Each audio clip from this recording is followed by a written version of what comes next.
બારણું તો પૂર્વ દિશામાં હોવું જોઈએ. હું મારા 6ઠ્ઠા ધોરણમાં હતો ત્યારે જૂના ઘરનું રિનોવેશન થઈ રહેલું અને આ વાક્ય મારા કાને પડેલું. કોઈ બોલ્યું હશે કે બારણું તો પૂર્વ દિશામાં હોવું જોઈએ.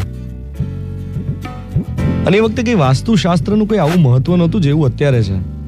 એટલે કોઈ બોલ્યું હશે એની સમજણ પ્રમાણે. પણ મેં સાંભળીને મને વિચાર એમ આવ્યો કે જો આગળનું એક બારણું પૂર્વ દિશામાં હોય કોઈ પણ રૂમનું, તો પાછળનું બીજું આપોઆપ પશ્ચિમ દિશામાં ખુલ્લું થઈ જાય ને. તો પછી આ પૂર્વનો આગ્રહ કેમ? એક તમે જો પૂર્વમાં રાખો તો પાછળનું જે હોય તો પશ્ચિમમાં ખુલ્યું. એટલે મારું બાળક મગજ એ સમજતું નહોતું. એટલે મેં આ સવાલ પપ્પાને પૂછ્યો તો પપ્પાએ બહુ સરસ જવાબ આપ્યો. એમણે મને કહ્યું કે સૂરજ કઈ દિશામાં ઉગે? મેં કહ્યું પૂર્વ. તો કે તો બસ સૂરજ ઉગે ને એટલે પ્રકાશ આવે.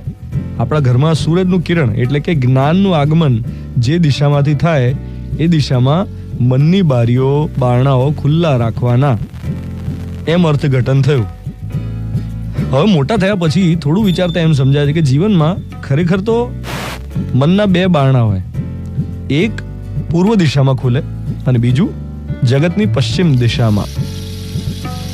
જગતની પૂર્વ દિશામાંથી આપણને દુનિયાના પૂર્વ દેશોની સંસ્કૃતિના વિચારો પ્રાપ્ત થવા જોઈએ. એટલે કે સંતોષ, કુટુંબનું મહત્વ, આંતરિક પ્રસન્નતાનું મહત્વ, વિવેક બુદ્ધિ, સુખ અને જીવન જીવવાની ફિલોસોફી. જ્યારે પશ્ચિમ વેસ્ટર્ન વર્લ્ડ પાસેથી શું મળે? પશ્ચિમ પાસે ટેકનોલોજી છે, જીવનની સુવિધા માટે વિજ્ઞાન છે, ડિસિપ્લિન છે. જીવનનું ઘડતર જુદી રીતે થાય છે, માહિતી વડે, લેટેસ્ટ ઉપકરણો વડે. અને સૌથી વિશેષ, જીવનમાં ઇન્ટરેસ્ટ કેવી રીતે જાળવી રાખવો, રસ કેવી રીતે લેવો, કઈ કઈ પ્રવૃત્તિઓ કરવી, આપણા પોટેન્શિયલને આપણે ધારીએ છીએ એના કરતાં અનેક ગણો વધારે વિકસાવી શકાય છે પશ્ચિમની ટેકનોલોજીથી. રસ લઈ શકાય. આપણી અંદર લિમિટલેસ પોસિબિલિટીઝ છે. બાકી કોઈ વિચાર્યું હતું કે હથેળીમાં મુઠ્ઠીમાં મોબાઈલમાં દુનિયા સમાઈ જશે? આ પશ્ચિમની ટેકનોલોજીએ કર્યું છે. તો એનો ઉચિત ઉપયોગ કરવા માટે પૂર્વના દેશોની વિવેક બુદ્ધિ જોઈએ, નહીં તો ટેકનોલોજી માથે ચડી જાય.